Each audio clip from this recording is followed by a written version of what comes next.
Kahit ano po mangyari, hindi ko po kayo iiwan. Anak, buhay mo ang nakasalalay dito.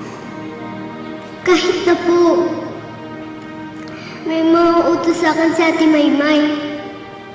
Hindi ko pwede suwayin ng mga utos niya. Lalo na yung pinakahuling utos niya sa akin. Kaya kahit kailan, kahit anong mangyari, hindi ko po kayo iiwan. Mahal na mahal ko po talaga kayo. Sobrang hirap po na makalimutan na kayo po yung nanay ko. Sobrang sakit po nun. Sana maniwala ka sa akin na hindi ko ginusto na iwanan ka. Wala na po yun. Kalimutan na po natin yun. Tagal na yun eh.